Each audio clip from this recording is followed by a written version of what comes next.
Yeah, son, I got the AC going, TV on. Could hook up the Xbox if I wanted to. AC. Got the mini rod in here. Got the head in solar set up. Boom, look at that. Victron charging my shit. Boom. Here, let me turn on the light. Got the fridge. Yeah.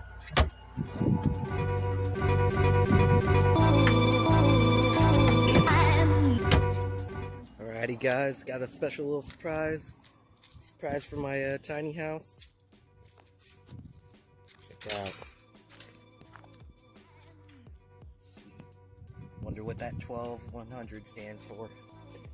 Here we are in the tiny house, getting ready to unwrap this beast of a bad boy. Got the AC going, TV up. Here it is, the unboxing of my new 12-volt 100 amp hour battery, solar battery. Let's see what that looks like.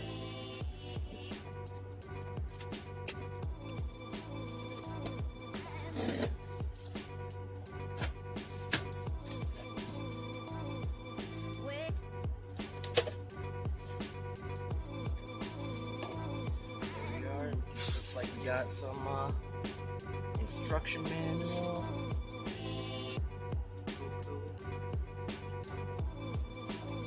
And oh damn, there it is. Ooh. Dang, a little bigger than I thought. Look at this. It comes with a charger. Oh, look at that. Charge your battery up on 110 if you need to. Damn, only 1.5 amps. Let's see what this guy looks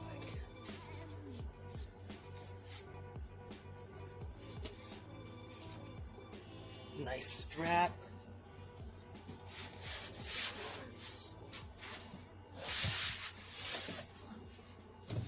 It's big, but kind of lighter than I thought it was going to be.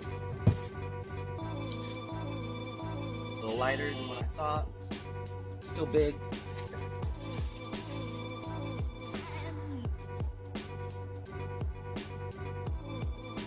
Terminals. So it's got all copper terminals, and then it also has a dope 2-port USB port, and then the charger port. Let's see, this should turn on the USB. Let's see.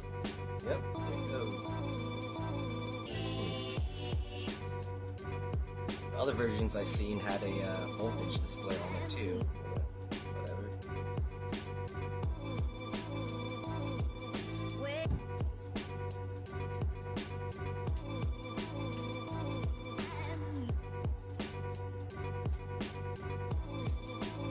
And it's a screen powered.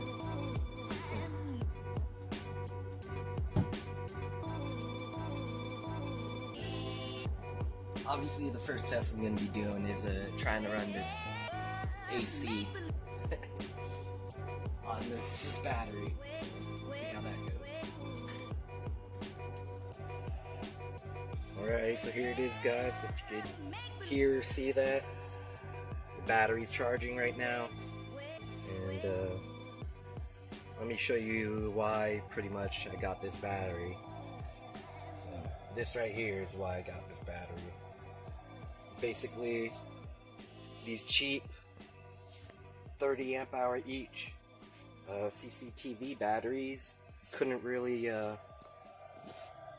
hold the amperage coming out from my charger, from my solar charger. And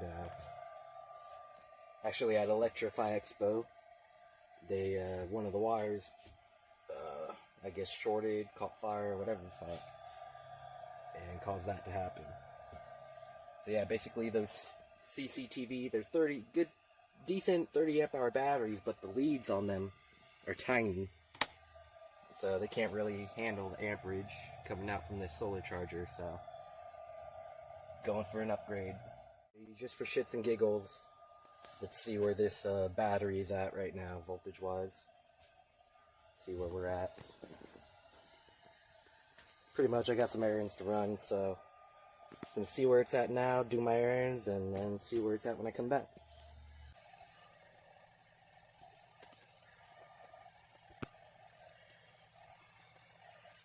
So yeah, 13.3.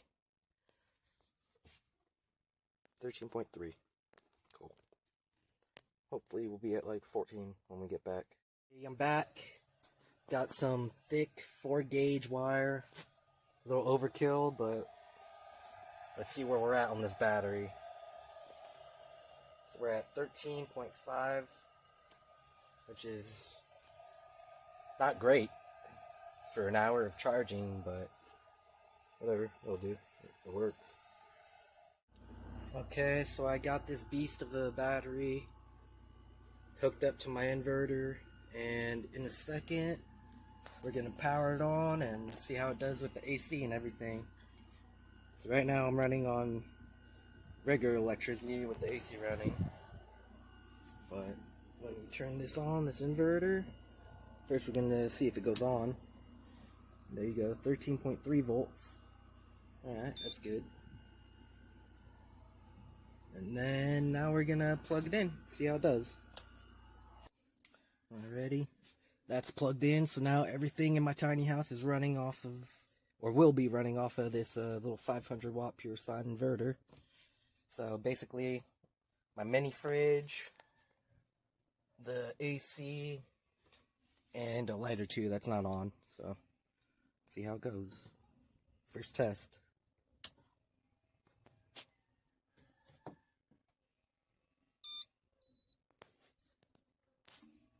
Okay, so that went on, that's on, and that's on. Fuck yeah. See how good it does when the AC actually kicks on though.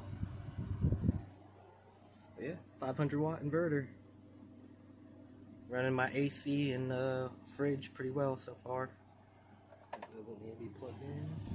Alright, let's see if we can get this AC to kick on.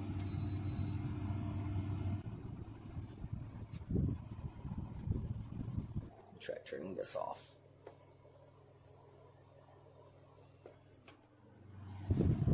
Okay, so it's just the fan on the AC that's on.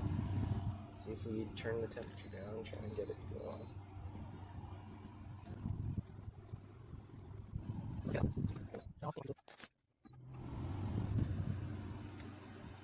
Come on, AC. Kick on at any time now.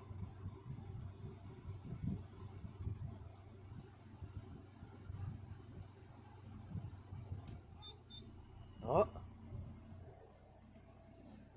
So it just kicked on, dropped the voltage down to 12.67. But AC's running. Fucking love this AC. 500 watt AC, or 500 watt inverter. Running my basically 500 watt AC. Look at this thing. Look at it. So 115 volts at 3.8 amps. Super efficient AC. Love this thing. And yeah, here we go. Running off of battery power. Cool. Alrighty guys, my new 1000 watt pure sine wave inverter just came in. And we're going to install it today. So, there's the battery, 100 amp hour. And hopefully it'll fit in that spot. See how this goes.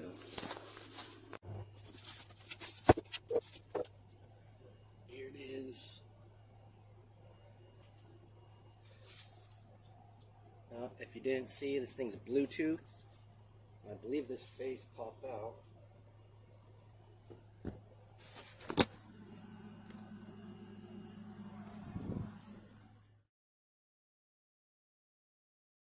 New inverter's working perfectly.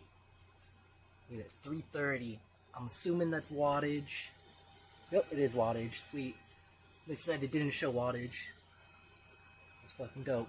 310, look, I got my light and my AC running. Only 310 watts it's using. Love it. 330. Yeah, it's not bad for an AC at all. Forgot to mention my fridge is running off it too. All off battery power. Fridge, light, AC. Love it, man. Hell yeah. 1000 watt, pure sine wave inverter. Can't go wrong. Next up, do the SurRon. Even though that's not the SurRon, but next up is we'll see how the SurRon charger does. Okay guys, we're about to answer a question that I've seen asked a few times before. How big of an inverter do I need to charge my SurRon? So if you look here, I got a 1000 watt pure sine wave inverter with the stock SurRon charger. And yeah, we're gonna see right now. Question I've been wondering too, if it could charge the SurRon. So I know for a fact a 2000 watt inverter can charge a SurRon, but can a 1000 watt inverter charge the SurRon? Well, let's find out.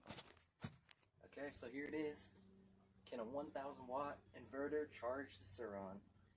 Technically it should be, because the charger should only be 600 watts, so let's see if a 1000 watt inverter can do it.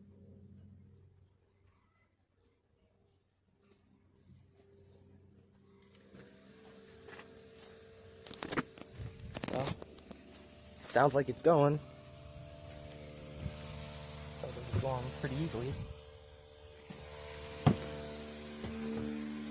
Let's see how much it's drawing. Oh shit. 610. So yeah, it's drawing 600 watts.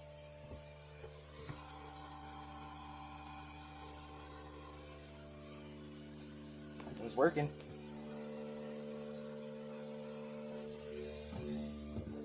See what my battery voltage is at.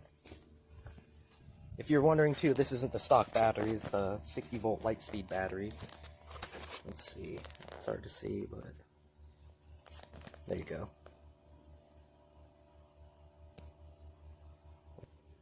Yeah, it's working. Charging off of solar. SurRon's charging off of solar, off a 1000 watt pure sine inverter. Boom, so hopefully that clears that up. Get a 1000 watt inverter.